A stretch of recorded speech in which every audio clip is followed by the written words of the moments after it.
Edit ചെയ്യുന്ന സമയത്ത് ഇത്രയും VFX വന്നിട്ടില്ല. ഇപ്പോൾ ഇതിൽ കൈ ഇങ്ങനെ പിടിച്ചാക്കുമ്പോൾ നമുക്ക് നോർമൽ ഉണ്ടാവുള്ളൂ. VFX കഴിഞ്ഞ് വരുമ്പോഴാണ് അവിടെ എല്ലൊക്കെ പൊന്തി മാംസമൊക്കെ വരുന്നത്. അപ്പോൾ എഡിറ്റ് ചെയ്യുന്ന സമയത്ത് ഇത്രയും പ്രശ്നങ്ങളില്ല. മേക്കപ്പിലൊക്കെ ഉള്ള സാധനങ്ങളെ നമുക്ക് ഇതുള്ളൂ. എന്നാൽ പോലും എനിക്ക് കണ്ടിരിക്കാൻ ഭയങ്കര തുടക്കം ഭയങ്കര ഇതായിരുന്നു. ഞാനത് എഡിറ്റ് ചെയ്യുന്ന സമയത്ത് എൻ്റെ വീട്ടിൽ ഒരാൾ എൻ്റെ അടുത്തേക്ക് വരില്ലായിരുന്നു. പിള്ളേർ വരില്ല, ആരും വരില്ല. അല്ല, ജസ്റ്റ് വന്ന് ഒരു സീൻ കണ്ടുകൂടി പിന്നെ ആരും വരാതായി. കഥ മമ്മൂക്കയിലൂടെ ആലോചിക്കാൻ പറ്റില്ല ഒരിക്കലും. ആ മമ്മൂക്ക എന്ന് പറഞ്ഞൊരു ആള് സമ്മതിച്ചില്ലെങ്കിലോ അല്ലെങ്കിൽ മമ്മൂക്ക ഇല്ലെങ്കിലോ ഈ പടം ഇതേപോലെ ചർച്ചയാവില്ല, പടം ചെയ്യാൻ പോലും പറ്റില്ല.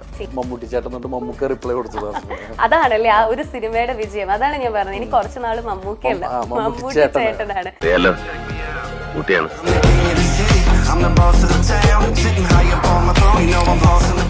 ഒരു എഡിറ്ററിന്റെ ഏറ്റവും വലിയ ചാലഞ്ച് പറഞ്ഞാൽ ഒരു ഡയറക്ടറിന്റെ ട്രസ്റ്റ് ഉണ്ടാവുക എന്നുള്ളതാണ്.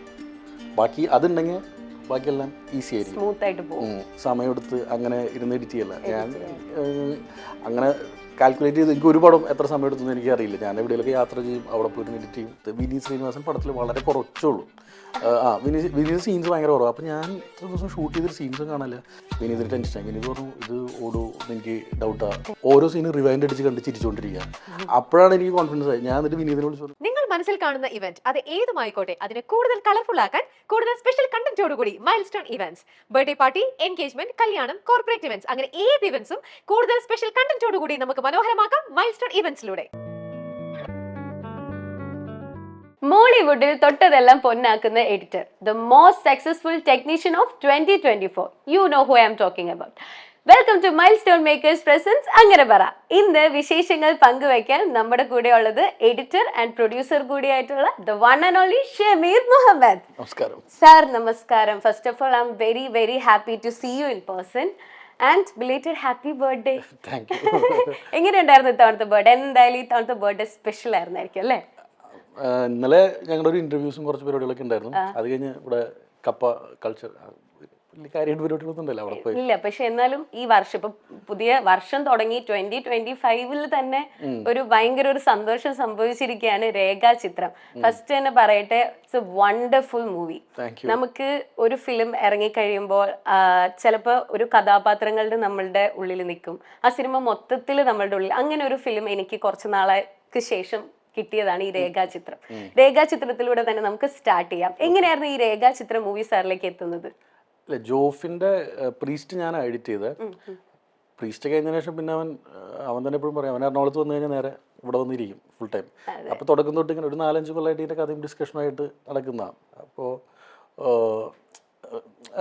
കാരണം ആ പടം വർക്ക് ചെയ്ത് ഞങ്ങൾ രണ്ടുപേരും ഭയങ്കര കൂട്ടായിപ്പോയി. അങ്ങനെയാണ്. അപ്പോൾ നിങ്ങൾ തമ്മിൽ നല്ല ഒരു കണക്ഷൻ ഉണ്ട്. ശരിയാണ്. അങ്ങനെ വന്നതാണ്. പക്ഷെ ഈ രേഖാചിത്രത്തിന് ഒരുപാട് ആസ്പെക്ട്സ് ഉണ്ട്. ഇപ്പൊ എനിക്ക് തോന്നുന്ന കുറച്ച് നാളിനി രേഖ എന്ന് പറഞ്ഞ ഒരു പേര് നമ്മളുടെ ഉള്ളിൽ കിടക്കും.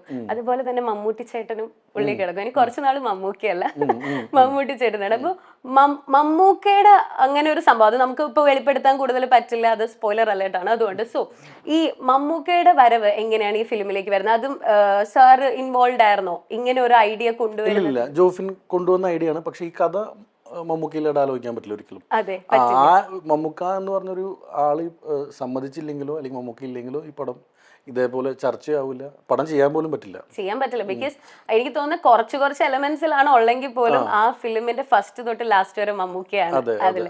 മമ്മൂക്ക പിന്നീട് സംസാരിച്ചായിരുന്നോ? ഇന്ന് ഒരു ഗെറ്റ് ടുഗദർ ഉണ്ട്, മമ്മൂക്കയും നമ്മുടെ രേഖാചിത്രം ടീമൊക്കെ. ആണല്ലേ? മമ്മൂക്ക എന്ത് പറഞ്ഞു ഇത് കഴിഞ്ഞിട്ട് സംസാരിക്കാൻ? കഴിഞ്ഞിട്ട് ആസിഫൊക്കെ പോയിട്ടുണ്ടായിരുന്നു. അവരുടെ അടുത്തൊക്കെ ഭയങ്കര ആസിഫ് കഴിഞ്ഞ ദിവസം ഇരുന്ന് പറയണ്ടായിരുന്നു, ആസിഫ് മറ്റേ ഭയങ്കര റെസ്പോൺസ് ആണ് പടത്തിന്, മമ്മൂക്ക തിയേറ്ററിൽ നിന്ന് കാണണം, ഓഡിയൻസ് മമ്മൂക്കാനെ കാണുമ്പോൾ അവരുടെ റെസ്പോൺസ് പറഞ്ഞപ്പോൾ അറിഞ്ഞു ഓൾ ദി ബെസ്റ്റ് മമ്മൂട്ടി ചേട്ടൻ തൊട്ട് മമ്മൂക്ക റിപ്ലൈ കൊടുത്തത്. അതാണല്ലേ ആ ഒരു സിനിമയുടെ വിജയം. അതാണ് ഞാൻ പറഞ്ഞത്, ഇനി കുറച്ച് നാള് മമ്മൂക്കയല്ല മമ്മൂട്ടി ചേട്ടനാണ്. ഇപ്പൊ ഈ രേഖാചിത്രത്തിലൂടെ വരുവാണെങ്കിൽ അതിലൊരു കാര്യമുള്ള എന്താ വെച്ചാൽ ഈ പടം മറ്റേ ലാസ്റ്റ് ഒരു മമ്മൂക്കയുടെ വോയിസ് ഓവർ വരുന്നുണ്ട്.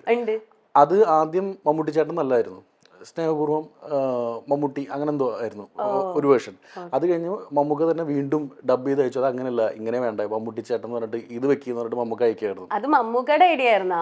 മമ്മൂട്ടി ചേട്ടൻ പടത്തിലുണ്ട്, പക്ഷെ ലാസ്റ്റത്തെ വോയിസ് ഓവറിൽ അങ്ങനെ വേണമെന്ന് മമ്മൂക്ക പറഞ്ഞു. മമ്മൂക്ക പറഞ്ഞ എനിക്ക് തോന്നുന്നത് അത് വളരെ നന്നായി എന്തായാലും. കാരണം എനിക്ക് തിയേറ്ററിൽ ഇരുന്നപ്പം കോരി തെരിച്ച ഒരു സീനായിരുന്നു അത്. അതിലെ മമ്മൂട്ടി ചേട്ടനും മമ്മൂക്കന്റെ സൗണ്ടിൽ തന്നെ പറയുമ്പം അത് എനിക്ക് മാത്രമല്ല തിയേറ്ററിലുള്ള എല്ലാവർക്കും ആ ഒരു അനുഭവം ഉണ്ടായി. അതുകൊണ്ടാണ് നമ്മൾ ചില സിനിമകൾ, ഞാൻ ഇതിലെ ഒരു കോമന്റിൽ കേട്ടതാണ്, ചില സിനിമകൾ some movies are meant to be watched, അത് പറയാനുള്ളതല്ല. അങ്ങനത്തെ ഒരു സിനിമയാണ് ഈ രേഖാചിത്രം. എനിക്ക് തോന്നുന്നത് ഇതൊരു കഥ ആയിട്ട് ഇപ്പൊ ഒരാൾ വന്ന് പറഞ്ഞാലും നമുക്കത് ക്ലിക്ക് ആവില്ല ചിലപ്പോ. ഇതെങ്ങനെ ഇത് സംഭവിക്കില്ല, ഈ കഥ എങ്ങനെയായിരിക്കും നമ്മൾ ഇങ്ങനെ കൊണ്ടുവരാ? അത് കഥയായിട്ട് പറഞ്ഞ ക്ലിക്ക് ആവും. മമ്മൂക്കയുടെ പ്രസൻസ് ഇല്ലാന്ന് കഥയായിട്ട് പറഞ്ഞത് ക്ലിക്ക് ആവില്ല. അത് നമ്മൾ കാണിച്ച രീതിയാണ് അതിൽ ഏറ്റവും ഇമ്പോർട്ടന്റ്. എനിക്ക് ഇതിൽ ഭയങ്കര കൗതുകമായിട്ട് തോന്നിയ ഒരു കാര്യമാണ് നമ്മൾ AI കൊണ്ടുവന്നു, ആർട്ടിഫിഷ്യൽ ഇന്റലിജൻസ്. അപ്പൊ അതിൽ സാറിന്റെ ഇൻവോൾവ്മെന്റ് എന്തോരം ഉണ്ടായിരുന്നു? അത് എങ്ങനെയായിരുന്നു അങ്ങനെ ഒരു ഐഡിയ നമ്മൾ കൊണ്ടുവരാൻ? ഇല്ല, അതും ജോഫിൻ തന്നെ ആദ്യം വേറെ രീതിയിൽ ചെയ്യായിരുന്നത്. ഞാൻ പറഞ്ഞില്ല, ഇപ്പൊ 4 കൊല്ലം മുമ്പാണ് ജോഫിൻ ഈ കഥ പറഞ്ഞത്. അന്ന് AI ഇത്രയും അഡ്വാൻസ്ഡ് ആയിട്ട് നമുക്കറിയില്ല, ഉണ്ടായിരിക്കും ചിലപ്പോൾ, നമുക്കറിയില്ലായിരുന്നു. അത് കഴിഞ്ഞ് ഈ കൊറോണ ടൈമിലൊക്കെയാണ് മിഡ് ജേർണി ഒക്കെ വന്ന ആൾക്കാർ ഇത്രയും യൂസ് ചെയ്ത് തുടങ്ങിയത്. അപ്പോൾ ഇത്രയും പോപ്പുലർ ആയത് AI ഒക്കെ. പിന്നീട് ഇതിൻ്റെ ഒരു ഷൂട്ട് തുടങ്ങണമൊക്കെ കുറച്ച് നാൾ മുമ്പ് ജോഫിൻ ഇതിൻ്റെ VFX കാരായിട്ട് സംസാരിച്ചിട്ട് ഒരു ഷോട്ട് വെറുതെ ഷൂട്ട് ചെയ്ത് ഇങ്ങനെ കാണിച്ചു തന്നു. അപ്പോൾ അപ്പോഴാണ് ഞാനും കാണുന്നത്. ജോഫിൻ്റെ പ്ലാനായിരുന്നു VFX. അപ്പൊ അങ്ങനെയാണ് AI വന്നത്. ഇനി കാതോട് കാതോട് സിനിമ എല്ലാവരും ഒന്നും കൂടി കാണും ആക്ച്വലി. ബിക്കോസ് നമ്മൾ പണ്ട് കണ്ട് സിനിമയാണ്, അതിലെ പാട്ടുകളാണെങ്കിലും ഇപ്പോഴും നമ്മുടെ മനസ്സിലുണ്ടെങ്കിലും ആ സിനിമ ഇനിയും ആളുകൾ ഒന്നുകൂടി കാണും. കുറെ ആൾക്കാർ പടം കഴിഞ്ഞ് പോയിട്ട് അങ്ങനെ ഒരു പെൺകുട്ടി ആ പാട്ടിലുണ്ടോ എന്നൊക്കെ റിവൈൻഡ് അടിച്ച് നോക്കിയല്ലേ. എനിക്കും തോന്നി അതെങ്ങനെ അല്ലെങ്കിലും അനശ്വരൻ എങ്ങനെ ആ പാട്ടിന്റെ ഉള്ളിൽ നിങ്ങൾ ആഡ് ചെയ്തു?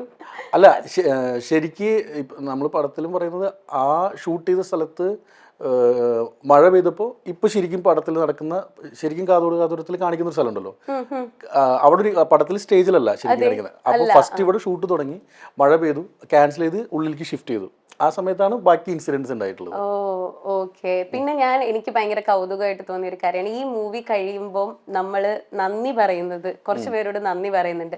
നമ്മൾ നന്ദി പറയും, നമ്മൾ thanks to each and every one, എല്ലാവരും. പക്ഷെ ഇതിൽ നന്ദി പറയുമ്പോൾ നമുക്കത് ഭയങ്കര ഫീൽ ചെയ്യുന്നുണ്ട്. നന്ദി മമ്മൂട്ടി, ജഗദീഷ്.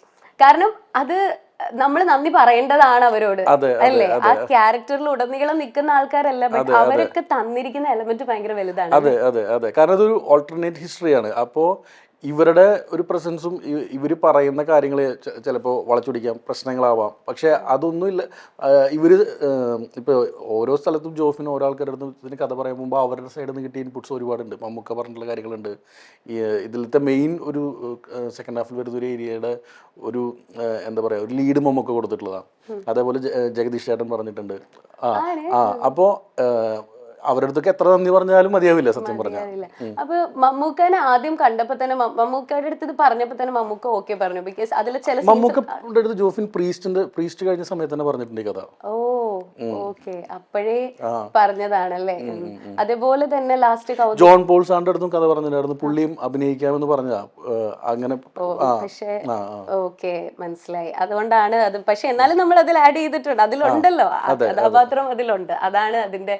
അതുപോലെ തന്നെ നമ്മളുടെ എൻഡില് നമ്മൾ പഴയ സിനിമയിൽ നന്ദി പറയുമ്പോൾ കാണിക്കുന്ന ആ ഒരു ടെക്സ്ചർ ഉണ്ടല്ലോ, ലെറ്റേഴ്സ്, അതാണ് നമ്മൾ ലാസ്റ്റ് കൊണ്ടുപോയി എത്തിച്ചത്. അതെനിക്ക് ഭയങ്കര കൗതുകമായിട്ട് തോന്നി. അത് ആക്ച്വലി ആരുടെ ഐഡിയ ആയിരുന്നു? ജോഫിന്റെ തന്നെ ആണല്ലേ? എല്ലാം ജോഫിൻ സാറിന്റെ ഒരു.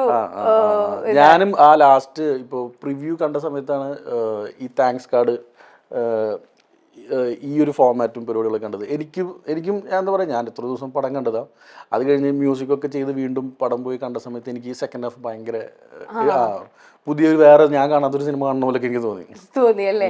അപ്പൊ ഈ മൂവി എഡിറ്റിങ്ങിന് എത്ര ദിവസം എടുത്തു ആക്ച്വലി എഡിറ്റിംഗ് ഒക്കെ കംപ്ലീറ്റ് ചെയ്യാൻ വേണ്ടി? ഞാൻ അതിന് ഇങ്ങനെ ഒരു സ്പെസിഫിക് സമയമെടുത്ത് അങ്ങനെ ഇരുന്ന് എഡിറ്റ് ചെയ്യല്ല. ഞാൻ അങ്ങനെ കാൽക്കുലേറ്റ് ചെയ്ത് എനിക്ക് ഒരു പടം എത്ര സമയം എടുത്തു എനിക്ക് അറിയില്ല. ഞാൻ എവിടെയൊക്കെ യാത്ര ചെയ്യും, അവിടെ പോയിരുന്ന് എഡിറ്റ് ചെയ്യും.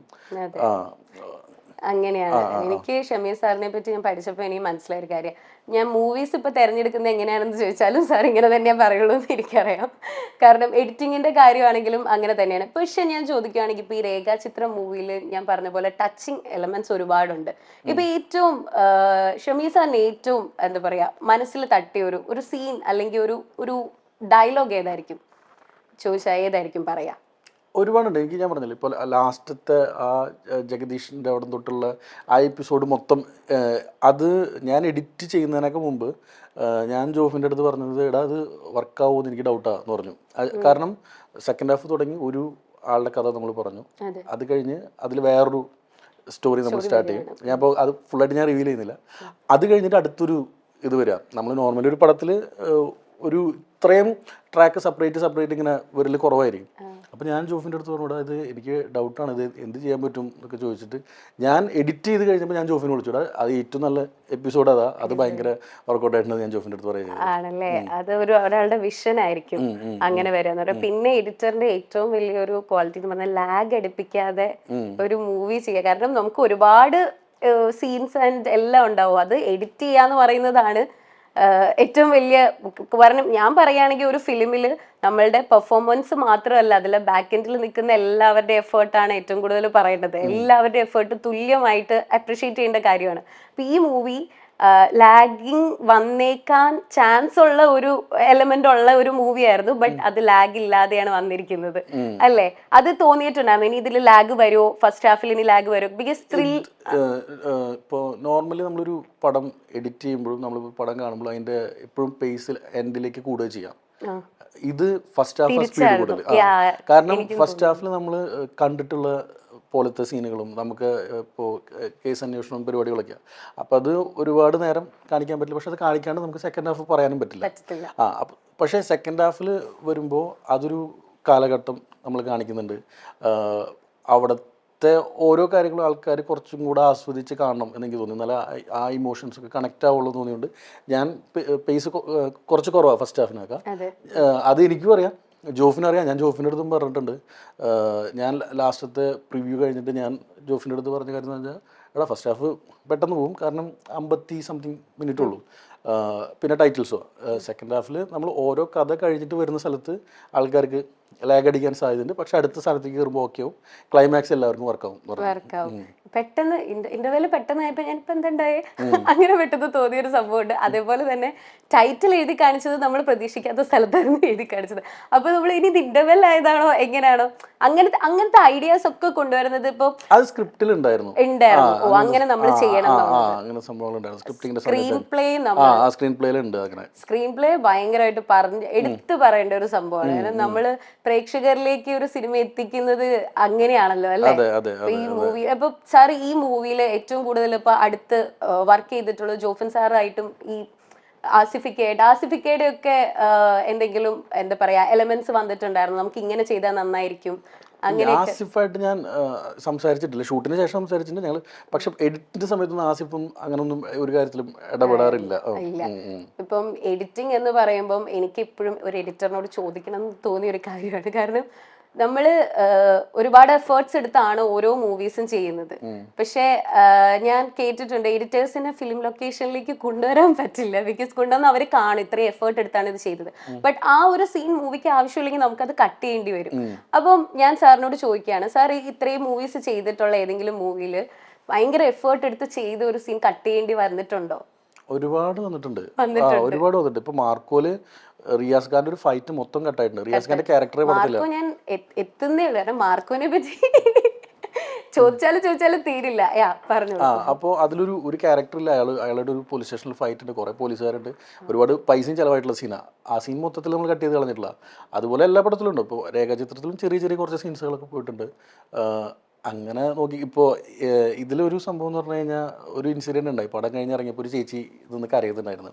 അപ്പോൾ ആസിഫ് പടം കണ്ടിട്ട് ആ ചേച്ചി ഭയങ്കര വിഷമത്തിലേക്ക് അറിയാതെ വിചാരിച്ചു പോയി സമാധാനിച്ചപ്പോൾ ആ ചേച്ചി പറഞ്ഞ ആ ചേച്ചിയുടെ ഒരു സീൻ ഉണ്ടായിരുന്നു, അത് പോയതിൻ്റെ വിഷമത്തിലാണ്. അപ്പോൾ അവർ ഡബ്ബിയും കൂടെ ചെയ്തായിരുന്നു അതിൽ. അപ്പൊ ആ സാധനം നമ്മളിപ്പോ മറ്റേ OTT-ൽ വരുമ്പോൾ ചേച്ചി ഇത് കാണുന്നുണ്ടെങ്കിൽ ചേച്ചിക്ക് ഒരു സന്തോഷ വാർത്തയുണ്ട്, നമ്മളത് കാണിക്കും. ചെറിയൊരു സീന 3 ഷോട്ടേ ഉള്ളൂ. അപ്പോൾ ഷൂട്ടിന് പോയപ്പോൾ ആ ചേച്ചി നാടകത്തിലൊന്നും അഭിനയിക്കുന്ന ആളാണെന്നൊക്കെ ജോഫിന് പറഞ്ഞപ്പോൾ ഒരു സീൻ ചെറുതായിട്ട് ആഡ് ചെയ്തതാണ്. അപ്പോൾ അവരൊന്ന് ഡബ് ചെയ്തോടുകൂടി അവർക്ക് ഉറപ്പായി. അവരൊരു 10 പേരും കൂടിയിട്ട് സിനിമ കാണാൻ വന്നത്. സിനിമ കാണാൻ വന്നപ്പോൾ തിയേറ്ററിൽ ആ സീനില്ല. അപ്പോൾ അത് ഞങ്ങൾക്കും വിഷമമായി. ആക്ച്വലി അത് ആവശ്യം തോന്നിയില്ല ആ സമയത്ത് പടത്തില്. പക്ഷെ ഇപ്പൊ അവരുടെ ഒരു ഇത് കണ്ടപ്പോൾ നമുക്ക് എല്ലാവർക്കും ഒരു സങ്കടം തോന്നി. ഓക്കെ, അതുപോലെ വേറെ ഒരു എക്സ്പീരിയൻസ് ഒക്കെ ഉണ്ടായിട്ടുണ്ട്? ഇത് ആദ്യമായിട്ടാണല്ലേ? ചില ഇപ്പം അതാണ് ഞാൻ പറഞ്ഞത്, നമുക്കും ചില മൂവീസ് എനിക്ക് തോന്നുന്നത് എഡിറ്റർ ആയിരിക്കും ഏറ്റവും കൂടുതൽ സിനിമ കാണുന്നത് അല്ലേ? രേഖാചിത്രം പക്ഷെ കുറച്ച് കട്ട് ചെയ്യേണ്ടതായിട്ട് വന്നിട്ടുണ്ടായിരുന്നുള്ളൂ എന്ന് ഞാൻ കേട്ടു. ലൈക്ക് നമുക്ക് ഒത്തിരി ഡ്യൂറേഷൻ ഉണ്ട്, ഒരു 45-50 മിനിറ്റ് കട്ട് ചെയ്തിട്ടുണ്ട്. പക്ഷെ കുറച്ച് ഓർഡർ ഒക്കെ അങ്ങോട്ടും ഇങ്ങോട്ടും മാറ്റിയിട്ടുണ്ട്. ആ ഒരു ഐഡിയാസ് ഒക്കെ ഒരു എഡിറ്റർ ആയിട്ടാണോ ചെയ്യുന്നത്? ലൈക്ക് അതോ നമ്മള് ഡയറക്ടർ ആയിട്ട് ഡിസ്കസ് ഞാൻ എഡിറ്റ് ചെയ്തതിനു ശേഷം കാണിക്കും. എന്നിട്ട് അവര് പറയും, എന്നിട്ട് അവരെ പറഞ്ഞ് കൺവിൻസ് ചെയ്യേണ്ടി വരും. കുറച്ച് കൺവിൻസ് ചെയ്യേണ്ടി വരും. കൺവിൻസിങ് സ്റ്റാർ ആണോ? അങ്ങനെ ആയേ പറ്റൂ, വേറൊരു മാർഗമില്ല. ആണല്ലേ?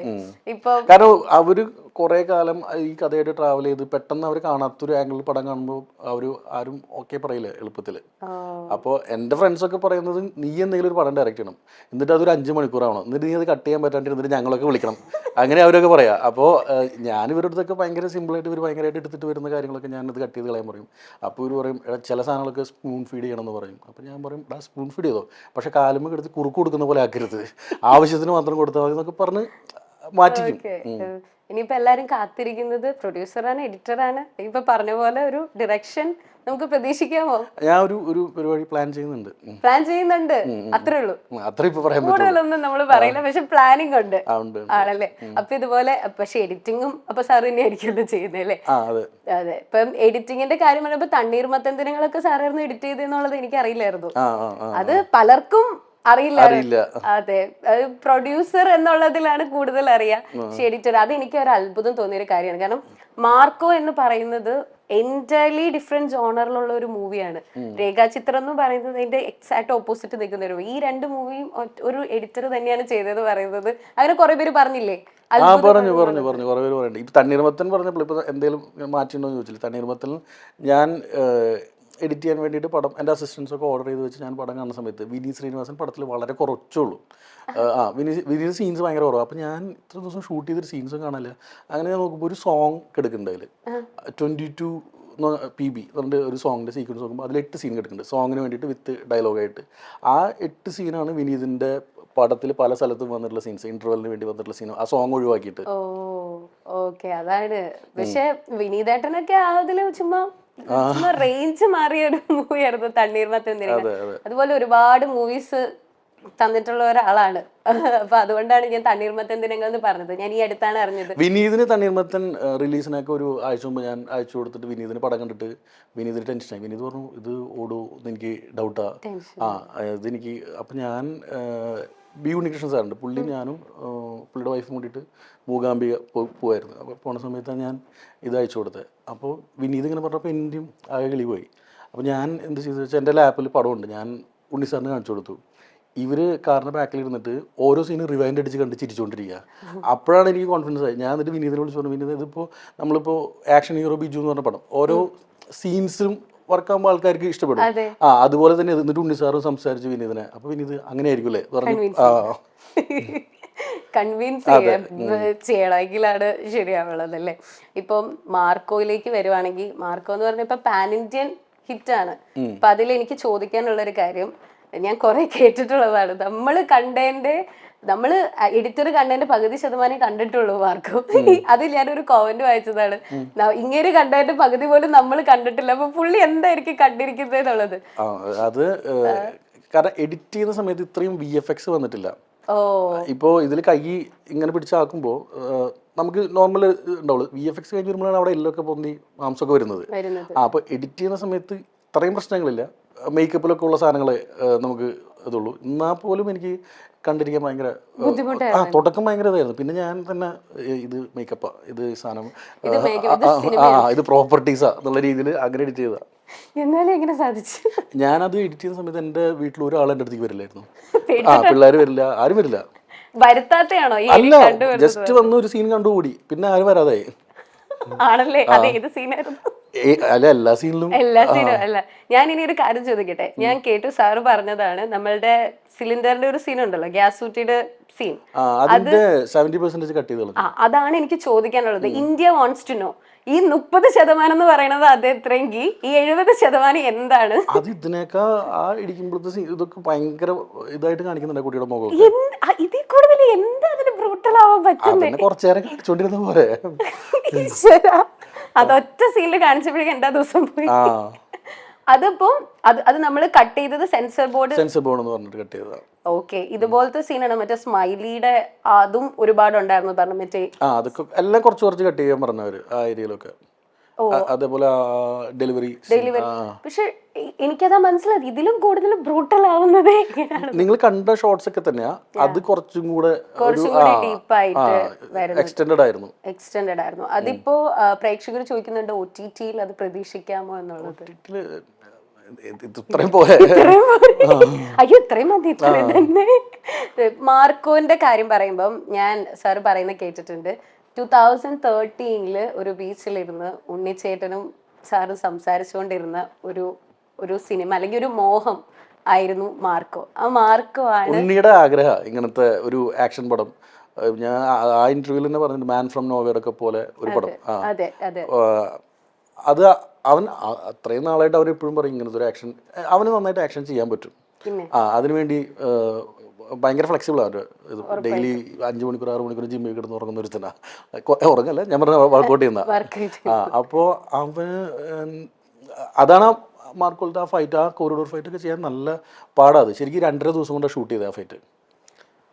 ഈ ഏത് ഫൈറ്റ് ലാസ്റ്റത്തെ ആ കോറിഡോർ അതൊറ്റ ടേക്ക് ആണെന്നുള്ളത് ഞാൻ കേട്ടു. അത് സ്റ്റിച്ചിങ് ആയാലും ഒരു 3-4 ഷോട്ട്സ് ഉണ്ട് അതിൽ. ഓക്കെ, പക്ഷെ അത് 2 ദിവസം കൊണ്ട് ആള് കംപ്ലീറ്റ് 2 ദിവസം കൊണ്ടാണ് ആ ഷോട്ട്സ് അത് മൊത്തം ഷൂട്ട് ചെയ്തത്. അത് കാരണം അത്രയും ഫ്ലെക്സിബിൾ അല്ലെങ്കിൽ നമുക്ക് ചെയ്യാൻ പറ്റില്ല, ഒരിക്കലും പറ്റില്ല. പിന്നെ എപ്പോഴും ഇത്രയും ആൾക്കാരൊന്നും ഈ ഫൈറ്റേഴ്സ് ഒക്കെ നിന്ന് നമ്മൾ അടിക്കുമ്പോൾ അടി കിട്ടാനുള്ള ചാൻസ് ഭയങ്കര കൂടുതലാണ്. അത് ഇടയ്ക്കിടയ്ക്ക് ഓരോന്ന് കിട്ടുകയും ചെയ്യും. അപ്പോൾ അത് കിട്ടും എന്നുള്ള പ്രതീക്ഷ ഇല്ലാതെ ഫൈറ്റ് ചെയ്യാൻ പറ്റാന്ന് പറഞ്ഞൊരു ഭയങ്കര പാടാണ്. കാരണം നമുക്ക് അവിടെ പോയി നിന്നാലേ മനസ്സിലാവുള്ളൂ അത്. ഈ ഷൂട്ടിന്റെ ടൈമിൽ സാർ ഉണ്ടായിരുന്നു അവിടെ? ഇല്ല. ഞാൻ പണ്ടൊക്കെ ഞാനില്ല, പണ്ടൊക്കെ പോയി നിന്നിട്ടുണ്ട്, അതുകൊണ്ട് അറിയാം. ഭയങ്കര പാടാണ് ഈ ഫൈറ്റ് ചെയ്യാൻ പറഞ്ഞാൽ, ഭയങ്കര പാടാണ്. ഈ റോപ്പൊക്കെ കെട്ടിയിട്ട് ഇപ്പോൾ റിയാസ് ഖാൻ്റെ ഇപ്പോൾ നിങ്ങൾ വീഡിയോ കാണുമ്പോൾ ശ്രദ്ധിച്ചാൽ മനസ്സിലാവും, പുള്ളിയുടെ ഒരു കയ്യിലത്തെ മസിൽ ഉള്ളിലേക്ക് ആയിരിക്കുന്നത്. അത് ഗ്രാൻഡ് മാസ്റ്ററിൻ്റെ സമയത്ത് പുള്ളി വന്നപ്പോൾ ഒരു ദിവസം കാണുകയാണ് കൈ മൊത്തം ഇങ്ങനെ നീലച്ചിരിക്കുക. അത് റോപ്പ് കയ്യിൽ ഇതായിട്ട് മസിൽ ടയർ ആയതാണ് പുള്ളിയുടെ.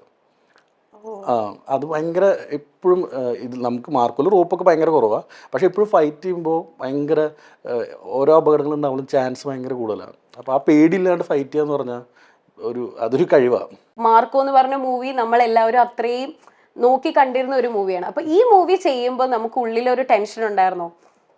ഇതെങ്ങനെയായിരിക്കും ആളുകൾ എടുക്കുക എന്നുള്ളൊരു ടെൻഷൻ ഉണ്ടായിരുന്നോ? അല്ല, എനിക്ക് അതിൻ്റെ ഏറ്റവും വലിയ ഇത് പറഞ്ഞാൽ ഇതെങ്ങനെയും ഓടണം എനിക്ക് ഭയങ്കര ആഗ്രഹം ഉണ്ടായിരുന്നു. കാരണം എല്ലാവർക്കും ഇപ്പോൾ ഹനീഫിൻ്റെ സുഹൃത്ത ഷെരീഫ് ഇതിന് വേണ്ടിയിട്ട് ഒരുപാട് പൈസ ഇറക്കിയിട്ട് ഷെരീഫിൻ്റെ സുഹൃത്ത ഉണ്ണിയും ഇതിനു വേണ്ടി ഒരു ഹീറോ ചെയ്യുന്നതിൻ്റെ ഇരട്ടി പണിയെടുക്കുന്നുണ്ട്. ഡെയിലി ഇവിടെ വരും, കാണും, ഹനീഫിൻ്റെ കൂടെയും വരും. അത് കഴിഞ്ഞ് ഇവർ രണ്ടുപേരും കൂടെ മ്യൂസിക്കിന് അവൻ അവിടെ പോകുന്നുണ്ട്. മ്യൂസിക് ഡയറക്ടറിൻ്റെ അവിടെ പോയി ഒരു 2 ദിവസം ഉറങ്ങാണ്ടിരുന്ന് ബോധം കെട്ട് വീണു. അപ്പോൾ ഇത്രയും കാര്യങ്ങളിൽ നടക്കുമ്പോൾ ഇത് എങ്ങനെയെങ്കിലും ഓടണമെന്നുണ്ട് ഭയങ്കരമായിട്ട്. അത് എനിക്ക് തോന്നുന്നു ഞാൻ വിചാരിച്ചതിനൊക്കെ ഒരുപാട് മുകളിൽ പോയി. പിന്നെ അതാ ഞാൻ പറഞ്ഞു, ഇന്ത്യ വാണ്ട്സ് ടു നോ എന്ന് പറഞ്ഞത് 70%ന്റെ കാര്യം. ബിക്കോസ് നമ്മൾ ഇന്ത്യ മൊത്തമാണ് ഇപ്പൊ നമ്മൾ അതിനെപ്പറ്റി സംസാരിച്ചുകൊണ്ടിരിക്കുന്നത്. അതാണ് ഒരു സൂപ്പർ സ്റ്റാർ എന്ന് ഇപ്പൊ വിളിക്കുന്നത്. അതുകൊണ്ടാണ് ഞാൻ അത് എടുത്തു തന്നെ ചോദിച്ചത്. നിങ്ങളുടെ എല്ലാവരുടെയും ഹാർഡ് വർക്ക് തന്നെയാണ് മാർക്കോ. അപ്പൊ സർ, ഇപ്പോ നമ്മളുടെ മാർക്കോ രേഖാചിത്രം പോലെ തന്നെ തെലുങ്കു പുതിയ മൂവി മാത്രമല്ല, സാറിന്റെ ഫസ്റ്റ് മൂവിയാണ് ഗെയിം ചേഞ്ചർ അല്ലേ? അപ്പൊ ഈ ഗെയിം ചേഞ്ചറിലേക്ക് എങ്ങനെയാണ് വരുന്നത്? അതും ശങ്കർ സർ ആൻഡ് രാം ചരന്റെ ഒക്കെ കൂടെയുള്ള ഒരു പ്രൊജക്റ്റ് ആണത്. അപ്പൊ അതിലേക്ക് എങ്ങനെയാണ് വരുന്നത്? അതിനെപ്പറ്റി എന്താണ് പറയാനുള്ളത്?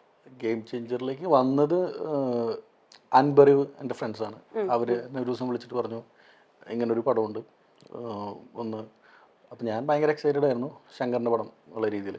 അങ്ങനെ ഞാൻ പുള്ളീനെ പോയി കാണുന്നു. എൻ്റെ അടുത്ത് തന്നെ അവർ പറഞ്ഞു 1 കൊല്ലം കൊണ്ട് തീരും, പുള്ളി പെട്ടെന്നൊരു പടം ചെയ്ത് തീർക്കുക എന്ന്. അത് 1 കൊല്ലം കൊണ്ട് തീരില്ലെന്ന് എനിക്ക് മനസ്സിലായത് 2 കൊല്ലം കഴിഞ്ഞിട്ടാണ്. പിന്നെയും 1 കൊല്ലം കൊണ്ട് എടുത്തു. അത്രയും നാൾ കഴിഞ്ഞപ്പോൾ എനിക്കിവിടെ ARM, പിന്നെ മാർക്കോ, രേഖാചിത്രം, നരിവേട്ട, ഇത്രയും പടങ്ങൾ നടക്കുന്നുണ്ട്.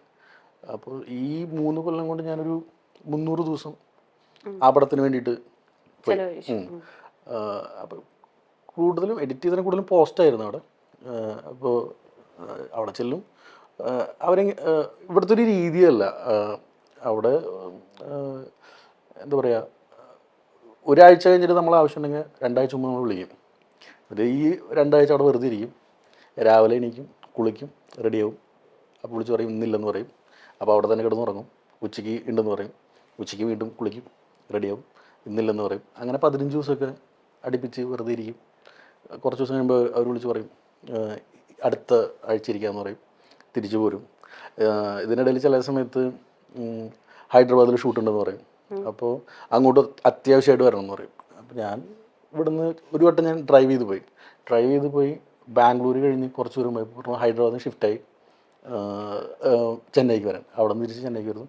ഇങ്ങനെ പോയൊരു 3 കൊല്ലം കഴിഞ്ഞപ്പോൾ എനിക്ക് ഇത് അത്രയും കൂടെ ഒരു സുഖമുള്ള പരിപാടിയായിട്ട് തോന്നിയില്ല.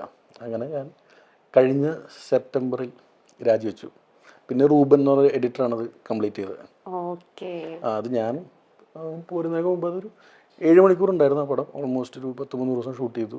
ഞാൻ ഒരു 3.5 മണിക്കൂർ വരെ ഞാൻ ഒരു വേർഷൻ ആയിട്ടുണ്ടായിരുന്നു. അത് കഴിഞ്ഞിട്ട് ഞാൻ പോന്നു. നമുക്കിനി ഒരു സെഗ്മെന്റിലേക്ക് പോവാം. ഈ സെഗ്മെന്റിന്റെ പേര് എഡിറ്റേഴ്സ് എക്സ്ക്ലൂസീവ് എന്നാണ്. ഓക്കെ, അപ്പൊ എഡിറ്റേഴ്സിന് ബേസ് ചെയ്തിട്ടുള്ള കുറച്ച് ക്വസ്റ്റ്യൻസ് ആണ്.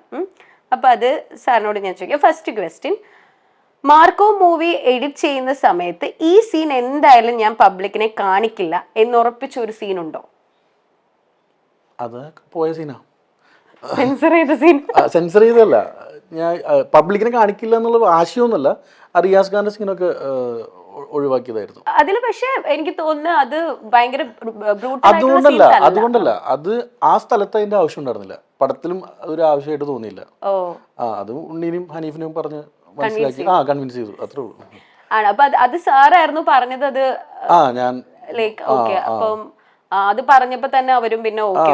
അപ്പൊ ഈ സ്ക്രിപ്റ്റിന്റെ ടൈമിൽ ഈ ഒരു സീൻ ഉണ്ടായിരുന്നില്ല ആദ്യം, അതോ നമ്മൾ മാർക്കോ ഷൂട്ട് കഴിഞ്ഞിട്ടാ മാർക്കോ സ്ക്രിപ്റ്റിന്റെ ഡിസ്കഷനിലൊന്നും ഒന്നും ഉണ്ടായിരുന്നില്ല? ഓക്കെ, അപ്പൊ അതുകൊണ്ടാണ് അതിനുണ്ടായത്. ഓക്കെ, ഒരു സിനിമ എഡിറ്റ് ചെയ്യുന്ന സമയത്ത് എഡിറ്റർ നേരിടുന്ന ഏറ്റവും വലിയ ചാലഞ്ച്?